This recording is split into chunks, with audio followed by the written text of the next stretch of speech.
నమస్తే D news కి స్వాగతం నేను మీ మెర్సీ ముందుగా బులెటిన్ లో హెడ్లైన్స్ సింగరైకొండ మండలం పాకల పల్లెపాలెంలో మత్స్యకార భరోసా కింద మత్స్యకారులకు చెక్కులు అందజేసిన మంత్రి డోల శ్రీ బాల వీరాంజనేయ స్వామి మత్స్యకారుల సంక్షేమానికి తమ ప్రభుత్వం కట్టుబడి ఉందని వెల్లడించిన మంత్రి స్వామి ఒంగోలులోని తెలుగుదేశం పార్టీ కార్యాలయంలో టీడీపీ విస్తృత స్థాయి సమావేశం నిర్వహించిన ఒంగోలు శాసనసభ్యులు దామచల జనార్దన్ రావు మే 2న జరగనున్న అమరావతి రాజధాని పునర్నిర్మాణ సభకు ఒంగోలు నుండి 5,000 మంది హాజరు కానున్నట్లు వెల్లడించిన దామచర్ల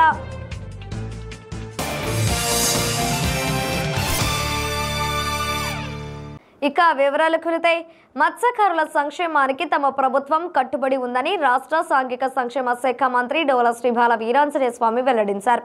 మత్స్యకార భరోసా కింద నియోజకవర్గ పరిధిలోని మత్స్యకారులకు సింగరైకొండ మండలం పాకల పల్లెపాలెంలో మత్స్యకారులకు మంత్రి డోల చెక్కులు అందజేశారు. అనంతరం మంత్రి మాట్లాడుతూ ఇచ్చిన మాట ప్రకారం మత్స్యకారులకు వేట నిషేధ సమయంలో 20,000 రూపాయల చొప్పున ఆర్థిక సహాయం అందిస్తున్నట్లు తెలిపారు. కొండేపి నియోజకవర్గంలో 1,556 మంది మత్స్యకారులకు 3,11,00,000 రూపాయలు అందించినట్లు చెప్పారు. గతంలోనూ మత్స్యకారుల సంక్షేమానికి తమ ప్రభుత్వం ప్రాధాన్యం ఇచ్చిందన్నారు. వేట సమయంలో మత్స్యకారుడు చనిపోతే చంద్రన భీమ కింద 5 లక్షల రూపాయలు అందించినట్లు తెలిపారు. సబ్సిడీపై మోపెడ్లు ఆటోలను ఇచ్చామన్నారు. 2014-19 కాలంలో 3 తుఫాను షెల్టర్లను నిర్మించిన విషయాన్ని మంత్రి స్వామి గుర్తు చేశారు. జిల్లా కలెక్టర్ తమీం అన్సరియా మాట్లాడుతూ పాకలను పర్యాటకంగా అభివృద్ధి చేసేలా ప్రత్యేక ప్రణాళిక రూపొందించినట్లు చెప్పారు. జిల్లాలో 50 కిలోమీటర్ల పొడవైన తీర ప్రాంతం ఉందని జిల్లా అభివృద్ధిలో ఇది కీలకంగా మారేలా దృష్టి సారించమన్నారు. ప్రతి ఏడాది 15% చొప్పున మత్స్యరంగం అభివృద్ధి సాధించేలా ప్రణాళిక రూపొందించమన్నారు. ఈ కార్యక్రమంలో మత్స్యశాఖ joint director Srinivasarao, Ongole RDO Lakshmi Prasanna, మండల అధికారులు పాల్గొన్నారు. చాలా సంతోషమైన రోజులు ఇవి. చరిత్రలో ఎన్నడూ లేని విధంగా ఆ కుటుంబాలకు ఎప్పుడూ కూడా తెలుగుదేశం ప్రభుత్వం ఈరోజు ఎన్డీఏ ప్రభుత్వం అండగా ఉంది. నేను రాజకీయాల్లోకి వచ్చినప్పుడు కూడా వేట నిషేధ సమయంలో చూస్తే 31 కేజీలు బియ్యం ఇచ్చేటువంటి వాళ్ళు. ఆ పరిస్థితుల నుంచి 2014 ఎన్నికల ముందు చంద్రబాబు నాయుడు గారు వేట నిషేధ సమయంలో లీన్ పీరియడ్కి 4,000 రూపాయలు మత్స్యకార వృత్తిని ఇవ్వడం కూడా జరిగింది. అది చరిత్రలో పెద్ద మొత్తం. ఆ తర్వాత బోట్లలో ఎవరైనా సముద్రాలకు వేటపోయి చనిపోతే ఎవరు కూడా వాళ్ళకి చనిపోయి మృతదేహం తిరిగి వచ్చేంత వరకు కూడా ఎటువంటి రద్దీ వచ్చేది కాదు.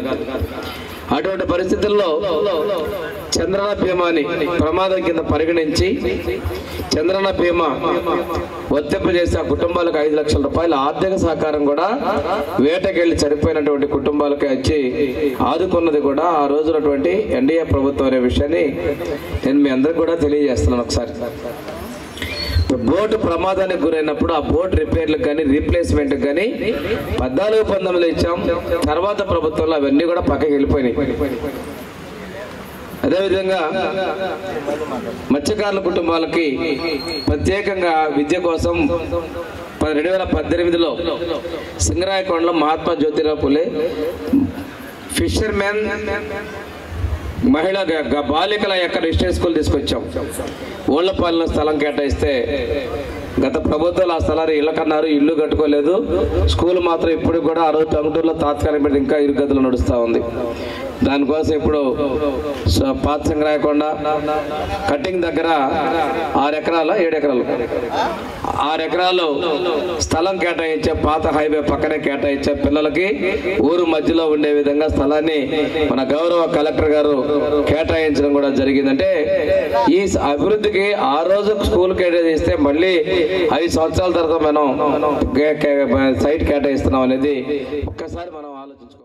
ఈ రోజు ఇక్కడ ఈ పాకల బీచ్ దగ్గర ఈ విలేజ్ లో ఈ ప్రోగ్రామ్ లో మీ అందరినీ కూడా కలవడం చాలా సంతోషంగా ఉంది. ఎందుకంటే ఇప్పుడు ఎక్కువ మనము పాకల మీద ఫోకస్ చేస్తున్నాము. దాదాపు 1,10,00,000 వరకు ఇక్కడే వివిధ డెవలప్మెంట్ వర్క్స్ చేస్తున్నాము.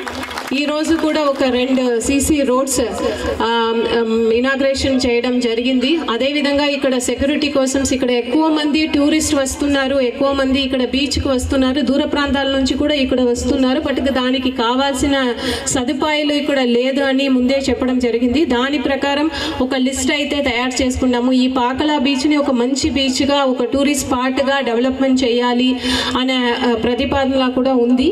మన గవర్నమెంట్కు కూడా పంపడం జరిగింది. ఆ ప్రకారం ఇప్పుడు వివిధ ఆల్రెడీ డెవలప్మెంటల్ వర్క్స్ ఇక్కడ జరుగుతున్నాయి. ప్రధాని నరేంద్ర మోదీ చేతుల మీదుగా మే 2న జరగనున్న అమరావతి రాజధాని పునర్నిర్మాణ సభకు ఒంగోలు అసెంబ్లీ నియోజకవర్గం నుండి 5,000 మంది హాజరు కానున్నారు. ఇందుకోసం 120 బస్సులు సిద్ధం చేస్తున్నారు. ఇందుకు సంబంధించిన ఏర్పాట్లను ఒంగోలు శాసనసభ్యులు దామచల జనార్దన్ రావు స్వయంగా పర్యవేక్షిస్తున్నారు. అందులో భాగంగానే ఒంగోలులోని తెలుగుదేశం పార్టీ కార్యాలయంలో ఒంగోలు నియోజకవర్గ టీడీపీ విస్తృత స్థాయి సమావేశం ఏర్పాటు చేశారు.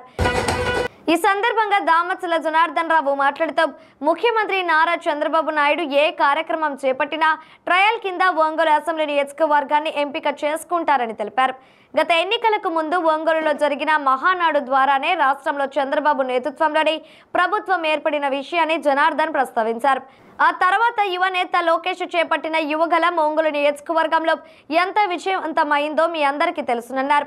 లోకేష్ నన్ను చూసినప్పుడు డీజే అన్న యువగలం అదరకొట్టావంటూ అభినందించేవారన్నారు. ముఖ్యమంత్రి చంద్రబాబు నాయుడు మనపై పెట్టుకున్న నమ్మకాన్ని నిలబెట్టుకునే విధంగా రాజధాని పునర్నిర్మాణ సభకు ఒంగోలు నియోజకవర్గం నుంచి 5,000కు తగ్గకుండా బయలుదేరాలని దామచల జనార్దన్ రావు పిలుపునిచ్చారు. ఏపీసీసీ చైర్మన్, ఒంగోలు అసెంబ్లీ నియోజకవర్గ పరిశీలకుడు సుబ్బారెడ్డి మాట్లాడుతూ ఒంగోలు పేరు వింటే ముందుగా గుర్తొచ్చేది దామచల జనార్దన్ రావు అని అన్నారు. వారికి ఊరికనే ఆ పేరు రాలేదన్నారు. ప్రజలతో మమేకం కావడం వల్లనే ఇంత పేరు వచ్చిందని తెలిపారు. ఒంగోలు అసెంబ్లీ నియోజకవర్గం నుండి 5,000కు పైగా రాజధాని పునర్నిర్మాణ సభకు హాజరవుతారన్న విశ్వాసాన్ని ఆయన వ్యక్తం చేశారు. ఈ సమావేశంలో ఒంగోలు నగర మేయర్ గంగాడ సుజాత, తెలుగుదేశం పార్టీ నగర అధ్యక్షుడు కొట్టారి నాగేశ్వరరావు, ఒంగోలు వ్యవసాయ మార్కెట్ కమిటీ మాజీ అధ్యక్షులు కామేపల్లి శ్రీనివాసరావు, సింగరాజు రాంబాబు, టీడీపీ నాయకులు ఎద్దు శశికాంత్ భూషణ్, మంత్రి శ్రీనివాసరావు, గుర్రాల రాజ్ విమల్, కొమ్మూరి రవిచంద్ర, టీవీ శ్రీరామమూర్తి, అయినబత్తిన ఘనశ్యాం, తాత ప్రసాద్ తదితరులు పాల్గొన్నారు.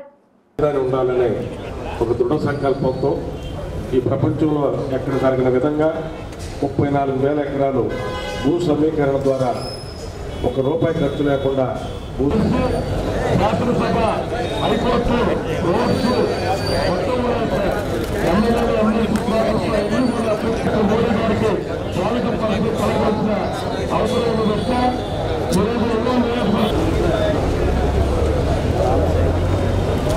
ఈ కార్యక్రమానికి ముఖ్య అతిథులుగా డోన్ నియోజకవర్గం నుంచి అబ్జర్వర్గా, ఆయన సీడ్స్ కార్పొరేషన్ చైర్మన్గా మొన్న మన గవర్నమెంట్లో ఆయన కూడా చైర్మన్ పదవి ఇచ్చారు. అదేవిధంగా మొన్న ఎన్నికల్లో ఫస్ట్ సీట్ అనౌన్స్ చేసింది 24లో ఆయన సీటే కర్నూలు జిల్లాలో. కాకపోతే మళ్ళా ఈక్వేషన్స్లో ఆయనకి బాబు గారు ఇవ్వలేకపోయారు, సీనియర్ నాయకులు. అదేవిధంగా డోన్ నియోజకవర్గ ఇన్ఛార్జ్గా కూడా పనిచేశారు. అదేవిధంగా రాష్ట్ర పార్టీ కార్యనిర్వాహక కార్యదర్శిగా కూడా పార్టీకి సేవలు అందించారు. వాళ్ళని ఈరోజు మన నియోజకవర్గంలోకి రావటం చాలా సంతోషం. మనస్ఫూర్తిగా మనందరి తరఫున ఆయనకి అభినందనలు, శుభాభినందనలు కూడా తెలియజేస్తా ఉన్నాం. అదేవిధంగా వేదిక మీద ఉండే అందరూ పెద్దలందరికీ మనస్ఫూర్తిగా నా అభినందనలు తెలియజేస్తూ ఇక్కడికి వచ్చేసిన తెలుగుదేశం పార్టీ కుటుంబ సభ్యులందరికీ కూడా పేరు పేరున నా నమస్కారాలు తెలియజేస్తున్నాను. ఈరోజు ముఖ్యంగా ముఖ్య నాయకుల వరకు అంటే పొద్దున మధ్యాహ్నం అనుకున్నాం, అంటే లేట్ అయితే మళ్ళీ ఎందుకని చెప్పేసి 28 కాబట్టి దగ్గర 2వ తారీఖే మన కార్యక్రమం ఉంది. ఓసారి మన వాళ్ళందరితో కూడా మాట్లాడదామని చెప్పి ఆ టైంలో మధ్యాహ్నం అనుకున్నాం. అందరికీ ఫోన్ చేసి మెసేజ్ పెట్టమని చెప్పేసి చెప్పాం. దానికి ముఖ్య ఎవరైతే డివిజన్ ప్రెసిడెంట్లు ఉన్నారో, అదేవిధంగా బూత్ ప్రెసిడెంట్స్, క్లస్టర్స్, ముఖ్య నాయకులు అందరు కూడా కబురు చేసాం. పిలవగానే ఈరోజు వచ్చిన మీ అందరు కూడా మనస్ఫూర్తిగా పేరు పేరున నా నమస్కారాలు, అభినందనలు తెలియజేస్తున్నాను. కాబట్టి ఈరోజు ఒకసారి మనం ముందుకు గమనించుకుంటే మనం ఏది చేసినా కూడా ప్రకాశం జిల్లాలో ఒంగోలులో ఏది చేసినా కూడా పార్టీ తరఫున చేసిన ఏ కార్యక్రమం చేసినా సక్సెస్ఫుల్ చేశాం. అందుకే చంద్రబాబు నాయుడు గారు కొత్తది ఏది పెట్టినా కూడా ముందు మన దగ్గరే ట్రైల్ వేస్తారు, వేసి ఒంగోలులో సైడ్ పెట్టండి, ఒంగోలు అయితే బాగా చేస్తారని చెప్పి మన దగ్గర పెట్టడం జరుగుతూ ఉంటుంది. ఆ రోజు మహానాడు ఆ విధంగానే పెట్టారు. మహానాడులోనే మన ఒంగోలు జరగటం మహానాడు తర్వాత నుంచే రాజకీయంగా కూడా ఊపందుకుందనేది మనం చెప్పేది కాదు. ఈరోజు కనపడ్డా కూడా అందరూ కూడా చెప్తూ ఉంటారు. అదేవిధంగా యువగలం కూడా ప్రకాశం జిల్లా అంతకుముందు జరిగింది ఒక ఎత్తు అయితే, ప్రకాశం జిల్లాలో మొదలుపెట్టినప్పటి నుంచి మన ఒంగోలులో జరిగిన యువగలంలో ఈ రోజుకి కూడా కనపడ్డప్పుడల్లా మన లోకేష్ గారు చెప్తానే ఉంటారు, డీజే అన్న ఒంగోలు అంటే అదిరిచ్చే ఆ రోజు అది ఈ రోజుకి కూడా చెప్తానే ఉంటారు. ఆ విధంగా మనం కూడా ఏది చేసుకున్నా కూడా ఒక చిత్తశుద్ధితో మనం పనిచేస్తాం. అదేవిధంగా మనకి రైతులు మహిళలు ఆచరణలో పెట్టి అమల్లోకి తీసుకొచ్చినటువంటి ఇప్పుడు పనులు జరుగుతూ ఉన్నాయి అక్కడ. దానివల్ల దాదాపు నగరంలో 30% ప్రజలకి ఎంత సౌకర్యవంతంగా ఉంటుందో ఆలోచించాల్సినటువంటి విషయం మరి తెలియజేసుకుంటా ఉన్నా. అదేవిధంగా రోడ్లు ఏ రకంగా చేస్తారో మనం చూసాం. అంటే మనది చేతల ప్రభుత్వం, పనులు చేసి చూపిస్తాం, మాటల ప్రభుత్వం కాదు అని చెప్పి మనం ఈరోజు ప్రజలకు భరోసా ఏదైతే ఇచ్చామో దాన్ని ఆచరణలో చేసి చూపిస్తున్నామని చెప్పి తెలియజేసుకుంటూ మరి రాబోయే రోజుల్లో పార్టీ కార్యకర్తలకు ఎవరైతే కష్టపడ్డామో వారందరూ కూడా ఏ బాధపడకుండా మంచి ఉన్నతమైనటువంటి స్థానాలకి ఎదగటానికి వారి యొక్క ఆకాంక్షలు తీర్చడానికి కూడా ఈ ప్రభుత్వం ముందుకు రావాలని చెప్పి వస్తుంది. కూడా మనం మాట్లాడాల్సినంత అవసరం అయితే లేదు. ఎందుకంటే వారు డే 1 నుంచి కూడా ఎమ్మెల్యే అయినప్పటి నుంచి నేను చూస్తున్నాను కదా కార్పొరేషన్లో ఎప్పుడు కూడా ప్రతిరోజు ఒక ఫోన్ వచ్చిందంటే ఖచ్చితంగా అక్కడ రోడ్డు పెట్టలేదు, ఇక్కడ డ్రైన్ కావాలి, వాళ్ళు అది అడిగారు, ఇది చేయాలి, పెట్టండి పెట్టండి పెట్టండి. ఇదే ప్రతి ఫోన్లోనూ ముందు ఆయన మాట్లాడేది ఒక డెవలప్మెంట్ యాక్టివిటీ గురించి మాత్రమే. మేము ఎప్పుడు మాట్లాడుకున్నా కూడా అక్కడ ఏ పని చేయాలి, ఇంకా ఏం చేయాల్సినవి ఇంకా ఎంత ఉన్నాయి, మనం ఇంకా ఎన్ని ఫండ్స్ ఎలా తీసుకురావాలి, ఇవే విషయాలు ఎప్పుడు కూడా ఆయన మైండ్లో ఉంటుంది. అంటే ఒక నాయకుడు తన ముద్ర వేసుకోవాలని అంటే 10 మందితో మాట్లాడటం ఎంత అవసరమో అలాగే 10 పనులు చేసి చూపించడం కూడా అంతే అవసరం. అది మనం వాళ్ళకి పుట్టుకలోనే వచ్చింది కాబట్టి మనం దాని గురించి ప్రత్యేకంగా మాట్లాడాల్సినంత అవసరం అయితే లేదు. కానీ మాజీ చైర్మన్ శ్రీనివాసరావు గారికి, వేదిక మీద ఉన్నటువంటి కార్పొరేటర్లకి, తెలుగుదేశం పార్టీ నాయకులకు, ఇక్కడ ఉన్నటువంటి మహిళా మనులకు, తెలుగుదేశం పార్టీ కుటుంబ సభ్యులకు అందరూ కూడా పేరు పేరున ధన్యవాదాలు తెలుపుకుంటూ ఈ కార్యక్రమం ముఖ్య ఉద్దేశం ఏంటంటే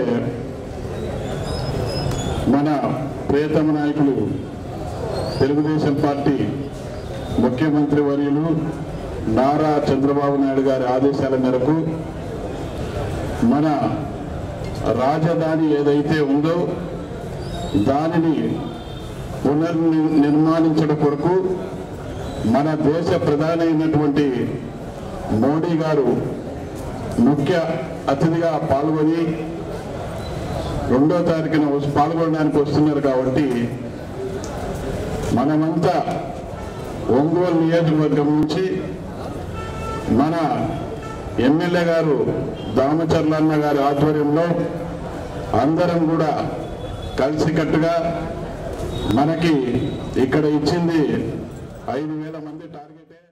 రాష్ట్రంలో పేదరిక నిర్మూలనకు ముఖ్యమంత్రి చంద్రబాబు నాయుడు అమలు చేస్తున్న P4 స్ఫూర్తితో జిల్లాలోని ఫ్లోరైడ్ సమస్యకు చెక్కు పెట్టనున్నట్లు 20 సూత్రాల అమలు కమిటీ చైర్మన్ లంక దినకర్ వెల్లడించారు. ఒంగోలులోని ప్రకాశం భవనం కాన్ఫరెన్స్ హాలులో ఆయన మీడియాతో మాట్లాడారు. దేశంలోనే ఎక్కువ శాతం ఫ్లోరైడ్ ఉన్న జిల్లాలో ప్రకాశం జిల్లా 11వ స్థానంలో ఉండడం ఆందోళన కలిగిస్తుందన్నారు. ప్రకాశం జిల్లాలోని 729 పంచాయతీల్లోని 1009 గ్రామాల్లో ఫ్లోరైడ్ సమస్య ఉన్నట్టు చెప్పారు. కనిగిరి పరిధిలోని 339 హ్యాబిటేషన్లలో, దర్శి పరిధిలో 120 హ్యాబిటేషన్లు, మార్కపురం పరిధిలో 123 హ్యాబిటేషన్లలో ఫ్లోరైడ్ సమస్య చాలా తీవ్రంగా ఉన్నట్లు తెలిపారు.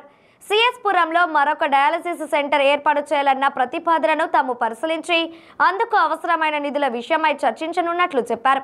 పేదలు ఆరోగ్యంగా ఉంటేనే ఆర్థికంగా అభివృద్ధి చెందుతారని, దీనిని దృష్టిలో ఉంచుకొని ఫ్లోరైడ్ ప్రభావిత ప్రాంతాల్లో నివసించే వారికి సురక్షితమైన నీటిని అందించేలా ప్రణాళికలు సిద్ధం చేస్తున్నట్లు తెలిపారు.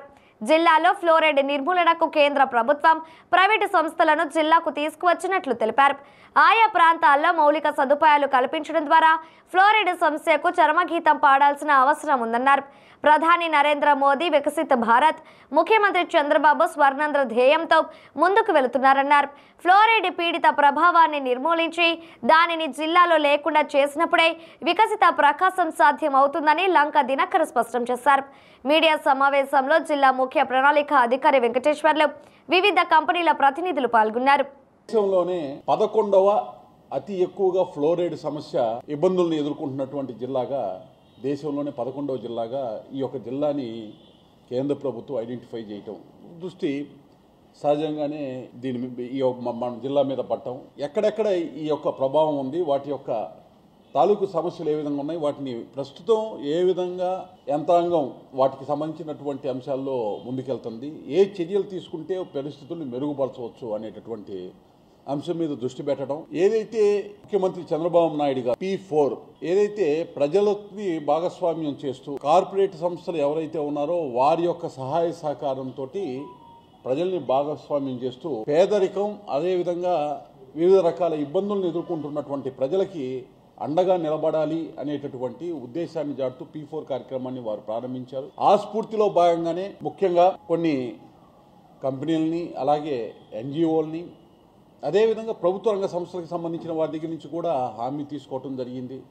ముఖ్యంగా ఈరోజు ప్రత్యేకత ఏంటంటే, ఒకవైపు అధికారులతోటి సమీక్ష చేస్తూనే ఎవరైతే కార్పొరేట్ సోషల్ రెస్పాన్సిబిలిటీ కింద సహాయ సహకారాలు అందించేటటువంటి దానికి ముందుకు వస్తారో ఆ కంపెనీలని, వారిని, ఆ సంస్థను కూడా ఆహ్వానించడం జరిగింది. ముఖ్యంగా కేంద్ర ప్రభుత్వ సంస్థ పవర్ గ్రిడ్ కార్పొరేషన్ నుంచి మా రావు గారిని ఆహ్వానించాం. వారు ఇప్పటికే కార్పొరేట్ సోషల్ రెస్పాన్సిబిలిటీ కింద ఈ యొక్క రాష్ట్రంలో 62 కోట్ల రూపాయల పైచీలకు విలువైనటువంటి సహాయ సహకారాలు అందించారు. దానిలో వారి పాత్ర చాలా కీలకం. ఏదైతే ఫ్లోరైడ్ సమస్యకి సంబంధించి ప్రకాశం జిల్లాలో ఒకవైపు త్రాగునీరు ఇబ్బందులు ఉంటే, మరోవైపు ప్రకాశం జిల్లాలో ఫ్లోరైడ్ సమస్య అనేది కూడా ఒకటి తీవ్రంగా ఉంది. సాగునీరు సమస్య ఉంది, దానికి తోడు ఫ్లోరైడ్ సమస్య చాలా ఎక్కువగా ఉంది. జిల్లాలో మొత్తం 729 పంచాయతీల్లోని 1769 గ్రామాలకు గాను 1009 గ్రామాల్లో ఫ్లోరైడ్ సమస్య ఉంది.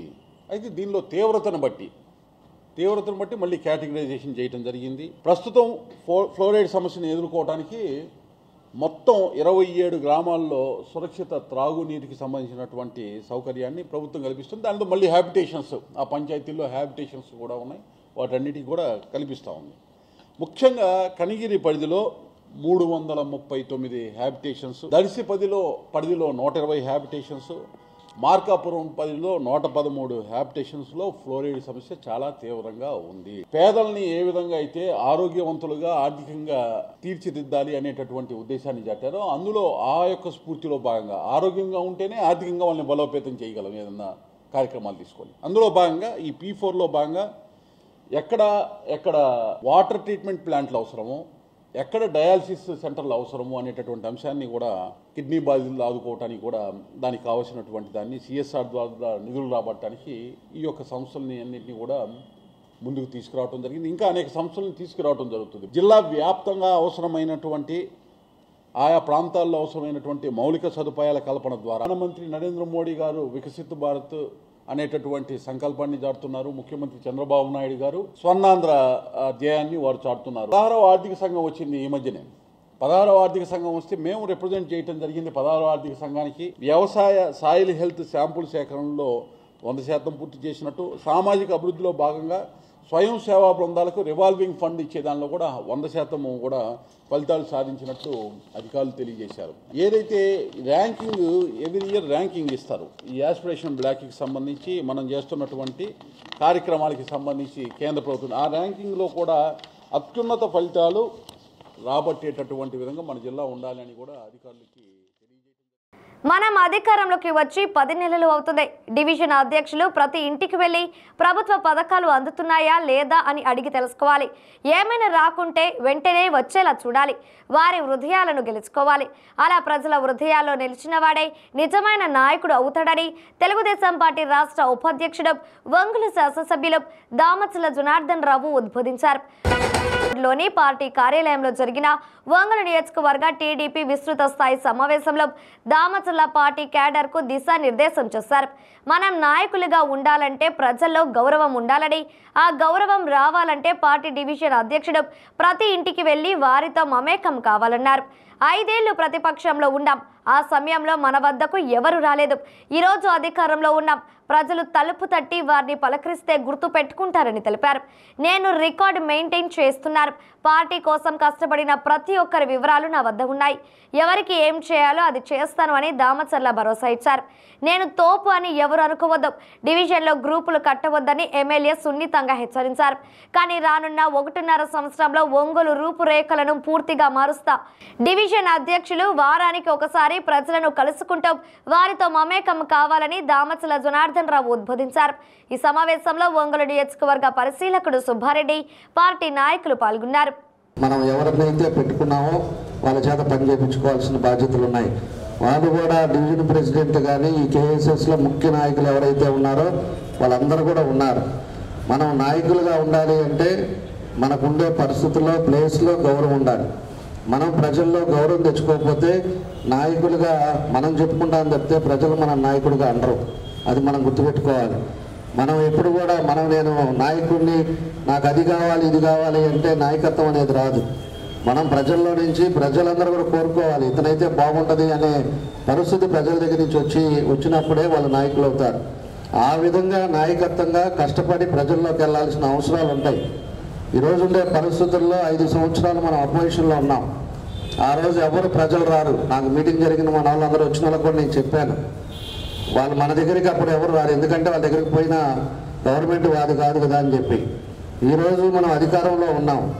ప్రజలకి ప్రతి ఇంట్లో సమస్యలు ఉంటాయి. ప్రతి ఇంట్లో వాళ్ళకి కుటుంబ సంవత్సరం అవ్వచ్చు, కార్పొరేషన్ అవ్వచ్చు, రెవెన్యూ అవ్వచ్చు, ఏదో ఒక విధంగా సమస్యలు ఉంటాయి. వాళ్ళు తిరిగి ఇబ్బందులు పడి ఉంటారు.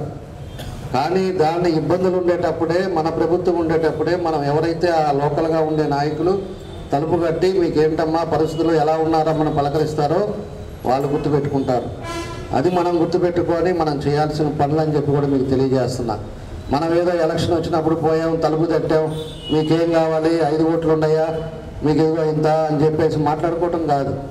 మనం ఎప్పుడు రాజకీయాల్లో ఉండి 10 మందికి మనం సర్వీస్ చేసినప్పుడే మిమ్మల్ని కూడా వాళ్ళు కూడా గుర్తుపెట్టుకుంటారు. మీకు ఒక సాటిస్ఫాక్షన్ ఉంటుంది. ఎందుకంటే ముఖ్య నాయకులుగా ఉన్నారు కాబట్టి నేను ఇవన్నీ కూడా మీకు చెప్తా ఉన్నా. మనం కూడా సర్వీస్ చేసే పద్ధతిలో ఎవరైతే 30 మందికి 30 ఓట్లకి ఒకరిని పెట్టామో అదేవిధంగా వాళ్ళని అంతా కూడా కలిసి మళ్ళా డివిజన్లోకి వచ్చే బూత్లోకి వచ్చాక ఒక 20 మంది ఉంటారు.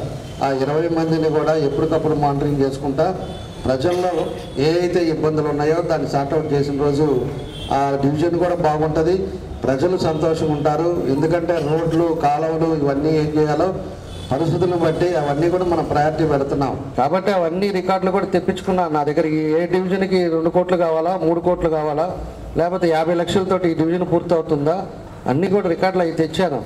దాని ప్రకారంగా ఏం చేయాలనేది మనం తప్పకుండా దాన్ని ఒక్కోటి ప్రయారిటీ బేస్ మీద మనకు ఉండే పరిస్థితులు అక్కడేమో గవర్నమెంట్లో రూపాయి డబ్బు లేదు, అన్నీ వాళ్ళు ఇబ్బందులు పడుతూ ఉన్నారు. మన బడ్జెట్లో కొంత రిలీజ్ చేశారు.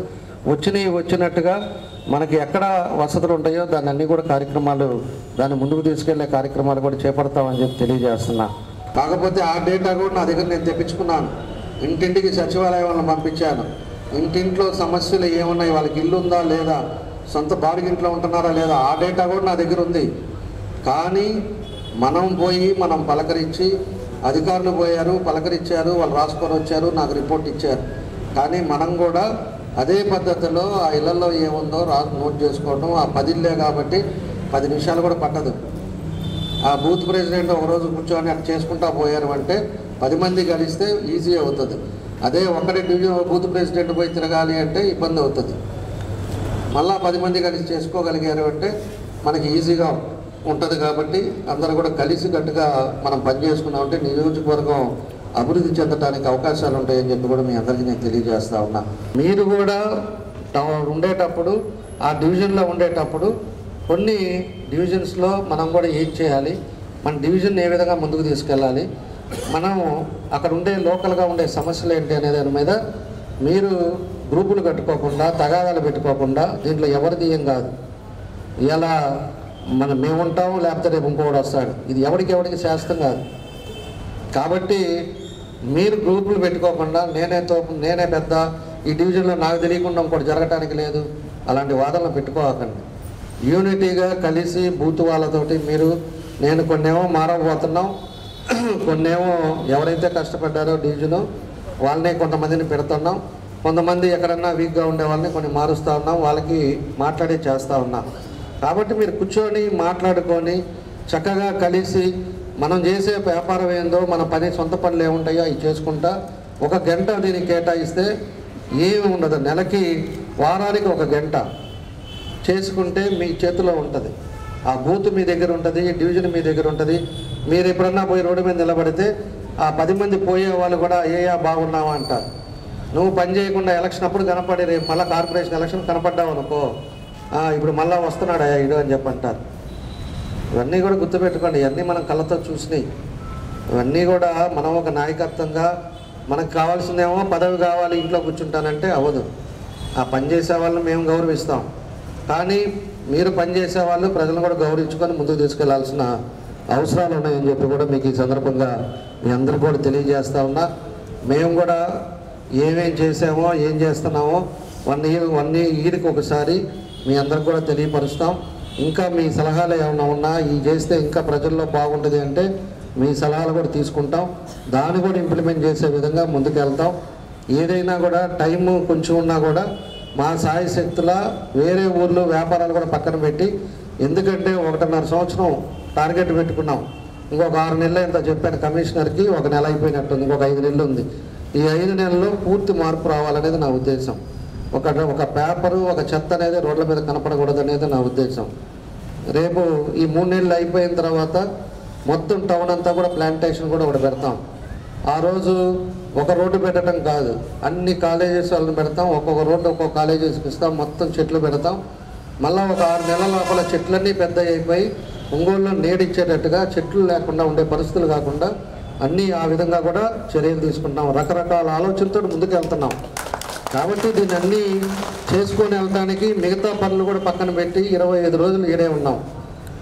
రాత్రి ఎంత అవుతుందో, పొద్దున ఎంతమంది కలుస్తున్నారో, మళ్ళీ గవర్నమెంట్ ప్రోగ్రాంలు ఎన్నో, ఇవన్నీ అయినా కూడా ఏదో విధంగా మార్పు చేసి స్ట్రీమ్లైన్ చేసి మీ అందరికి కూడా ఏదో ఒకటి చేసేసిన తర్వాత మళ్ళీ మన పనికి వెళ్ళామంటే వీళ్ళు కూడా మన వాళ్ళు ఇబ్బందిగా ఉండకుండా ఉంటారనేదే నా ఉద్దేశం. ఇవన్నీ కూడా చేస్తూ ఉన్నాం. మన అందరం కూడా కలిసి ఈ నియోజకవర్గాన్ని ఇంకా అభివృద్ధి బాటలో ముందుకు తీసుకెళ్దామని చెప్పి ఈ సందర్భంగా మీ అందరూ కూడా తెలియజేస్తూ, రేపు 2వ తారీఖుది కూడా మనం జాగ్రత్తగా తీసుకోవాలి. ఒక కమిట్మెంట్గా ఎవరైతే బాధ్యతగా మనం ఉంటారో వాళ్ళందరూ కూడా పేర్లు ఇవ్వటం, ఎంతమందిని తీసుకొస్తారు, ఎట్లా చేయాలనేది డివిజన్ వైజ్గా ఓసారి కూర్చొని రేపటికల్లా ఇవ్వండి. కొంతమందికి 10 ఫోన్లు చేస్తే అప్పుడు చెప్తారు ఇస్తాం వస్తున్నామని. జిల్లాలోని పట్టణ ప్రాంతాల్లో వేసవిలో తాగునీటి ఎద్దంటిని ఎదుర్కోవడానికి తక్షణ అవసరాల కోసం 17.96 కోట్ల రూపాయలు మంజూరు చేసినట్లు 20 సూత్రాల అమలు కమిటీ చైర్మన్ లంక దినకర్ వెల్లడించారు. ఒంగోలులోని ప్రకాశం భవనం కాన్ఫరెన్స్ హాలులో జిల్లా అధికారులతో సమీక్ష సమావేశం నిర్వహించారు. ఈ సందర్భంగా ఆయన మాట్లాడుతూ ఒంగోలు నగరానికి 4.4 కోట్లు, జిల్లాలోని మిగిలిన మున్సిపాలిటీలకు 13.92 కోట్ల రూపాయలను మంజూరు చేయడం జరిగిందన్నారు. సంబంధిత అధికారులు ఆ నిధులను వినియోగించి పట్టణ ప్రాంతాల్లో తాగునీటి సమస్య తలెత్తకుండా చూడాలని ఆదేశించారు. యరగొండపాలెంను నరేంద్ర మోదీ నేతృత్వంలోని కేంద్ర ప్రభుత్వం ఎస్పిరేషన్ బ్లాక్గా గుర్తించి 6 ముఖ్యమైన సూచనలలో ప్రగతి మార్గం నిర్దేశం చేసిందన్నారు. ఆరోగ్యానికి సంబంధించిన పరీక్షలలో గర్భిణీ స్త్రీల రక్షణ కోసం రిజిస్ట్రేషన్ 91%, జనాభాలో మధుమేహం, బీపీ పరీక్షలు 81%, గర్భిణీ మహిళల కోసం పోషక బలవర్ధక ఆహారం 100%, వ్యవసాయ సాయిల్ హెల్త్ శాంపుల్ సేకరణ అనంతరం కార్డుల జారీ 45%, సామాజిక అభివృద్ధిలో భాగంగా స్వయం సేవ బృందాలకు రివాల్వింగ్ ఫండ్ 60% ఫలితాలు సాధించడం జరిగిందని అధికారులు తెలిపారు. మొత్తం కూడా రాష్ట్ర వ్యాప్తంగా 51 మండలాలు కరువు మండలాలుగా ప్రకటిస్తే ప్రకాశం జిల్లాలో 17 మండలాలు కరువు మండలాలుగా ఇక్కడ ఉన్నటువంటి పరిస్థితి. ఈ 17లో 11 అతి తీవ్రమైనటువంటి కరువు ప్రభావం ఉన్నాయి. ఒక 6 కరువు ఛాయలు ఉన్నటువంటి పరిస్థితిలో ప్రకాశం జిల్లాలో ఉన్నాయనేటటువంటి అంశాన్ని కూడా అధికారులు రాష్ట్ర ప్రభుత్వం వాటికి సంబంధించి కేంద్రం నుంచి కూడా నోటిఫికేషన్కి జీవో ద్వారా పంపించడం జరిగిందని చెప్పడం జరిగింది. జిల్లాలో పుల్లల చెరువు, దొనకొండ, కుడిచేడు, మర్రిపూడి, కంబం, తర్లపాడు, పెద్దారవీడు, సొంతనూతులపాడు, ఒంగోలు, వెలిగండ్ల, బేస్తవారిపేట అతి తీవ్ర కరువు ఉన్నటువంటి మండలాలుగా, కొనకనమిట్ల, మార్కాపురము, చీమకుర్తి, సిఎస్పురము, పామూరు, రాచర్ల మండలాలు కరువు ఛాయలో ఉన్నటువంటి పరిస్థితి. వీటి మీద ప్రత్యేక దృష్టి సారించి అక్కడ నీటి వనరులు ఏ విధంగా ప్రజలకి అలాగే లైవ్ స్టాక్ కూడా మూగ జీవాలకు కూడా నీటి వనరులు అందేటటువంటి విధంగా చర్యలు తీసుకోవాలని చెప్పడం జరిగింది. కరువు కారణాలు కూడా అధికారులు తెలియజేశారు వారు ఇచ్చిన నివేదికలో. అయినా త్రాగు సాగునీరుకు సంబంధించి ఎక్కువగా ఆధారపడుతున్నటువంటి మండలాలు ఉండటం వల్ల 12 మండలాల్లో 93 గ్రామాలలో జలాలు బాగా అడుగంటిపోయినటువంటి పరిస్థితి. అందులో ఇందాక అధికారులు చెప్పారు దాదాపు ఒక 58 గ్రామాల్లో వోల్టా చట్టం ప్రకారం ఏ విధంగా కూడా అక్కడ భూగర్భ జలాలను వినియోగించుకోవటం నిషేధించినటువంటి పరిస్థితి. ఒకటి జల్ జీవన్ మిషన్ ఏదైతే ఉందో దాని ద్వారా సస్టైనబుల్ దీర్ఘకాలిక నీటి వనరుల లభ్యత ద్వారా ముఖ్యంగా వెలుగొండని పూర్తి చేసుకోవటం, దాని ద్వారా పరిష్కారం. అలాగే రామతీర్థం నుంచి తీసుకునేటటువంటి వాటర్ పైప్ లైన్స్ కొన్ని ఇబ్బందులు ఉన్నాయన్నారు. దాదాపు ఒక 89 కోట్ల ఎస్టిమేషన్తో అవి పూర్తి చేస్తే కానీ కనిగిరి ఆ చుట్టుపక్కల ప్రాంతాలకి ఇబ్బంది లేకుండా వాటర్ వచ్చేటటువంటి పరిస్థితి అన్నారు.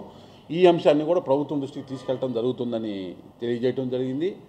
వెలుగొండ పూర్తితో పశ్చిమ ప్రకాశం జిల్లాలో కరువుతో పాటు ఫ్లోరైడ్ సమస్యకి మనము చరమగీతం పాడి కిడ్నీ వ్యాధి బాధితుల సమస్యను పరిష్కరించుకోవడానికి అవకాశం ఉంటుంది.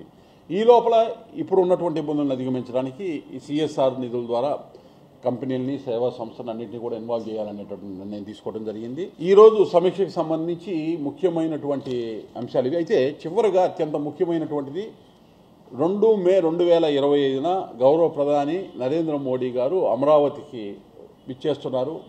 ముఖ్యమంత్రి చంద్రబాబు నాయుడు గారు వారి నేతృత్వంలో ఏదైతే అమరావతి రాజధాని నిర్మాణానికి సంబంధించి 1,00,000 కోట్ల రూపాయల వరకు ప్రారంభ పనులకి సంబంధించి శంకుస్థాపనకి గౌరవ ప్రధాని నరేంద్ర మోడీ గారు వస్తున్నారు. మనందరి రాజధాని అమరావతికి సంబంధించి మీరందరూ కూడా ప్రతి ఒక్కరూ కూడా ఆహ్వానం పలకటానికి ప్రజలందరికీ కూడా ఆ యొక్క కార్యక్రమానికి విచ్చేసి దిగ్విజయంగా ప్రధానమంత్రి నరేంద్ర మోడీ గారికి ఆహ్వానం తెలపాలి, వారికి శుభాకాంక్షలు తెలపాలని తెలియజేస్తూ 3 సంవత్సరాలకు ఒకసారి ఆ నిర్ణీతమైన ఎత్తు దాటిన తర్వాత నీరు రావాలంటే 3 సంవత్సరాలకు ఒకసారి వస్తుంది.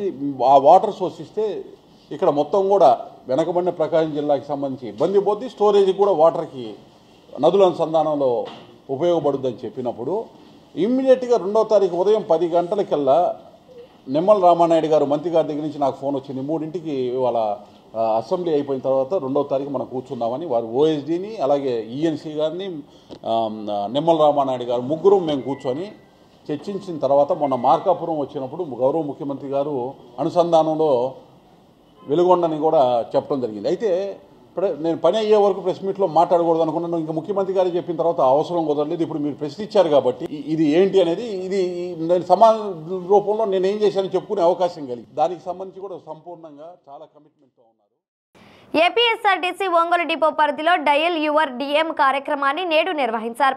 ఒంగోలులోని ఆర్టీసీ డిపో ఆవరణంలో గల డిపో మేనేజర్ కార్యాలయం నందు నిర్వహించిన డయల్ యువర్ డిఎం కార్యక్రమంలో భాగంగా పలువురు తమ సమస్యలను, సూచనలను ఒంగోలు డిపో మేనేజర్ దృష్టికి తీసుకువచ్చారు. ప్రజలు, ప్రయాణికుల వద్ద నుంచి వచ్చిన విజ్ఞప్తులను, వినతులను స్వీకరించిన depot manager D Srinivasulu D న్యూస్తో మాట్లాడుతూ నేడు నిర్వహించిన డయల్ యువర్ డిఎం కార్యక్రమంలో భాగంగా ప్రజలు, ప్రయాణికుల వద్ద నుంచి 13 వినతులను స్వీకరించడం జరిగిందని ఆయన తెలియజేశారు.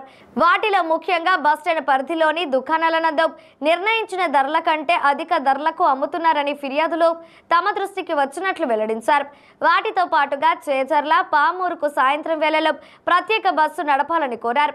ప్రజల నుంచి వచ్చిన విజ్ఞప్తులను సకాలంలో పరిష్కరించడంతో పాటు ప్రజల సమస్యల కోసం ప్రయాణికులకు మెరుగైన సదుపాయాల కోసం డయల్ యువర్ డిఎం కార్యక్రమాన్ని చేపట్టడం జరిగిందని శ్రీనివాసులు తెలియజేశారు.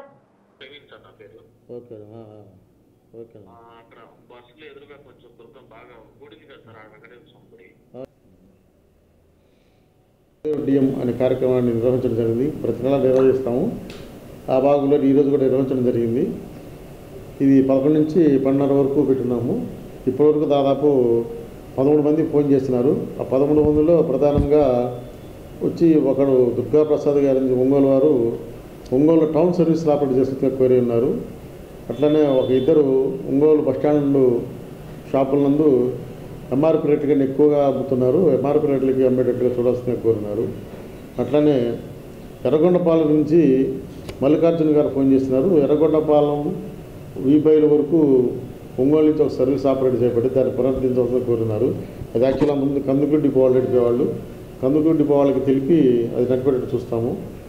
ఇంకొకరు మళ్ళీ చేజర్లకి సాయంకాలం పూట ఎక్కువ సరిగా సర్వీస్ రావట్లేదని చెప్పినారు. చేజర్లకి రెగ్యులర్గా ఒక బస్సు నడుస్తూ ఉంది. ఇంకా అవసరమైతే మన టైమింగ్స్ కన్నా మార్చి అందరికి అందుబాటులో ఉన్నట్టు చూస్తాము. పామూరు నుంచి నరసింహరావు గారు ఫోన్ చేస్తున్నారు. పామూరు రూట్లో ఇటీవల 4:30 సర్వీసు ఆపరేట్ చేయడం జరిగింది. అది బాగా కన్వీనియంట్గా ఉందని తెలిపడం జరిగింది. అట్లనే మధ్యాహ్నం టైం వాళ్ళకి ఒంగోలు నుంచి 3:30 to 5 మధ్యలో గ్యాప్ ఉంది. 4 గంటలకు ఒక బస్సు పామూరుకి పెట్టాల్సింది కోరినారు, పల్లెవేలు బస్సుని. అది ఖచ్చితంగా చూసి దాన్ని మేము ఆపరేట్ చేయడానికి ప్రయత్నం చేస్తాము. అట్లనే వేరే వారు చీరాల నుంచి బస్సులు కొంచెం ఫ్రీక్వెన్సీ తక్కువ ఉందని అక్కడక్కడ ఆపట్టేదని 2 స్టార్లు అని చెప్పినారు. ఆ విషయాన్ని చీరాల డిఎం గారి దృష్టికి తీసుకుని పోయి దాని మీద తగు చర్యలు తీసుకొని సక్రమంగా నడిచేట్టు చూస్తాము. ఇంకా ఏమైనా ఈరోజే కాకుండా ప్రయాణికులు ఇంకా వారికి ఏమైనా సమస్యలు ఉన్నా డైలీ డిఎంగా అవసరం లేదు, విడిగా అయినా సరే మాతో సంప్రదించి వాళ్ళ సలహాలు కానీ ఏదైనా బస్సుల విషయంలో ఏమన్నా మార్పులు కావాలనుకున్నా పునరుద్ధరించాలనుకున్నా కూడా ఆ పేటగా తెలపవలసి కోరుతున్నాము. దాన్ని మేము ఖచ్చితంగా 100% సాల్వ్ చేయడానికి ప్రయత్నం చేస్తాం. ప్రయాణికుల ఫిర్యాదులని అంటే మా పరిధిలో ఉన్నవైతే 1-2 రోజులు చేసేస్తాము. మన పైన మా ఆర్ఎం గారి పైన వారిని అప్రూవల్ తీసుకోవాలన్న మటుకు 1 వారం రోజులు అట్లా చూసి కంప్లీట్ చేస్తాం. ఒకవేళ ఇవి మనం చేయలేము అనుకుంటే వాళ్ళకి ఏదైనా చెప్తాం. అంటే కొన్ని సర్వీసులు ఉంటాయి, ఎక్కడి నుంచి ఎక్కడికి అడుగుంటారు వాళ్ళు, అది మా పరిధిలో ఉండి చేయగలిగి ఉండి చేస్తాము. అది పొటెన్షియాలిటీ లేకుండా లేకపోతే మటుకు లేదని చెప్తాం. అది దాన్ని సాధ్యాసాధ్యాలను చూసుకొని చేస్తాం. డైలీ డిఎంలో అదే మనకి ఎక్కువ ఈ మధ్య జరిగిన వాటిలో ఏం జరిగింది ఏంటంటే గుంటూరు మంగళగిరి ఎయిమ్స్ హాస్పిటల్కి ఇక్కడి నుంచి డైరెక్ట్గా బస్సు పెట్టాలని చాలామంది కోరుతున్నారు. దాన్ని ఆల్రెడీ దాని ప్రపోజల్స్ మనం పెద్దవాళ్ళకి చెప్పుకున్నాము. పై అధికారులకి చూస్తే ఒకవేళ అవసరం ఉండి అవకాశం ఉంటే మటుకు దాన్ని పెడతాము. ఈ మధ్య కొంతమంది ఏంటంటే ఒంగోలు టౌన్ సర్వీస్ ఆపరేట్ చేస్తామని కోరుతున్నారు. కాకపోతే టౌన్లో ఏంటంటే నడి పరిధి తక్కువను ఆ బస్సులు 1 వే అవటం వల్ల కొన్ని ఫ్రీక్వెంట్గా తిరగడానికి ఆస్కారం లేదు పెద్ద బస్సులు. కానీ అది కూడా పరిశీలనలో ఉంది. ఒకవేళ అంటే ఇక్కడి నుంచి ఒంగోలు టౌన్లో కాకపోయినా కనెక్ట్ మంగమూరు నుంచో అట్లా చుట్టుపక్కల చిన్న చిన్న విలేజ్ నుంచి కనెక్టివిటీ చేసుకొని టౌన్ సర్వీస్ లాగా ఆపరేట్ చేయడానికి మనం ప్రణాళికలు చేస్తున్నాము. దానికోసం చూస్తాము. నాకు ముఖ్యంగా వచ్చి అయ్యి మనకి మన షాపుల్లో ఎంఆర్పి రేట్ల గురించి ఈ టౌన్ సర్వీసు ప్లస్ ఈ లాంగ్ డిస్టెన్స్ కొన్ని. ఒంగోలు నగరంలో టిప్పర్ ఓనర్ అసోసియేషన్ ఆధ్వర్యంలో కశ్మీర్లోని పహల్గాంలో జరిగిన ఉగ్రదాడిని ఖండిస్తూ సంఘం కార్యదర్శి ఆకుల మోహన్ రావు అధ్యక్షతన కొవ్వొత్తుల ర్యాలీ నిర్వహించారు. ఒంగోలు నగరంలోని సౌత్ బైపాస్ రోడ్డు నుంచి మంగమూరు రోడ్డు జంక్షన్ వద్ద వరకు టిప్పర్ ఓనర్స్ అసోసియేషన్ సభ్యులు కొవ్వొత్తులతో ఉగ్రదాడిని ఖండిస్తూ ఉగ్రదాడిలో చనిపోయిన మృతుల కుటుంబాలకు సంఘీభావంగా ర్యాలీ నిర్వహించారు. అమానుషంగా ఉగ్రదాడికి పాల్పడ్డ పాకిస్తాన్ ఉగ్రవాదులను కఠినంగా శిక్షించారు తొలగించాలని కేంద్ర రాష్ట్ర ప్రభుత్వాలను కోరారు. ఉగ్రదాడిలో మరణించిన వారికి నివాళులర్పించి వారి కుటుంబాలకి ప్రగాఢ సానుభూతి తెలియజేశారు. మృతుల కుటుంబాలకు కేంద్ర ప్రభుత్వం అన్ని విధాలుగా అండగా నిలవాలని, ముష్కర మూకలను కఠినంగా శిక్షించాలని తెలిపారు. ఈ కార్యక్రమంలో ఒంగోలు టిప్పర్ ఓనర్స్ అసోసియేషన్ అధ్యక్షులు వెంకటేశ్వర్లు, ఉపాధ్యక్షులు ఆంజనేయులు, కార్యదర్శి ఆకుల మోహనరావు, కోశాధికారి ధనుంజయ, భూపతి శ్రీనివాసరావు, సభ్యులు ప్రదీప్ రెడ్డి, సునీల్ రెడ్డి, లగడపాటి రవి, శివ, బాలు, మురళి తదితరులు పాల్గొన్నారు.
దుర్మార్గులైనటువంటి పాకిస్తాన్ ముష్కర్లు మన యొక్క భారత పౌరుల్ని అన్యాయంగా చంపినందుకు మేమంతా కూడా యావత్ భారతదేశం కూడా చాలా విపరీతమైన దుఃఖసాగరం ఉంది. మన స్టేట్లో చనిపోయినటువంటి ఇద్దరు మహానుభావులు వాళ్ళిద్దరిని కూడా ఆ భగవంతుడు చల్లగా చూడాలని చెప్పి వాళ్ళ కుటుంబానికి వాళ్ళకి ఆత్మశాంతి, వాళ్ళ కుటుంబానికి మంచి జరగాలని, మేలు జరగాలని, గవర్నమెంట్ అన్ని సహాయాలు అందాలని చెప్పి మేము ప్రార్థిస్తూ ఈరోజు వాళ్ళకి సంఘీభావంగా ఈ కొవ్వొత్తుల ర్యాలీ చేస్తున్నామండి. అక్షయ తృతీయ సందర్భంగా ఒంగోలు నగర ప్రజలకు సీఎం జ్యువెలరీస్ వారు ప్రత్యేక ఆఫర్లు అందిస్తున్నారు. అక్షయ తృతీయ పండుగను పురస్కరించుకొని పసిడి ప్రియులకు సరికొత్త మోడల్స్తో, సరికొత్త హంగులతో, వెడ్డింగ్ జ్యువెలరీ మరియు కొత్త డిజైన్లతో మరియు బంగారు ఆభరణాల తరుగుపై 25% తగ్గింపు అందిస్తున్నారని, మరియు రెగ్యులర్ వెండి ఆభరణాలపై తరుగు మజూరీ లేదని, అదేవిధంగా అక్షయ తృతీయ సందర్భంగా షోరూమ్ బుధవారం ఉదయం 6 గంటల నుంచి తెరిచి ఉంటుందని నగర ప్రజలందరూ విచ్చేసి ఈ సదా అవకాశాన్ని సద్వినియోగం చేసుకోవాలని సిఎంఆర్ షాపింగ్ మాల్ యాజమాన్యం తెలిపారు.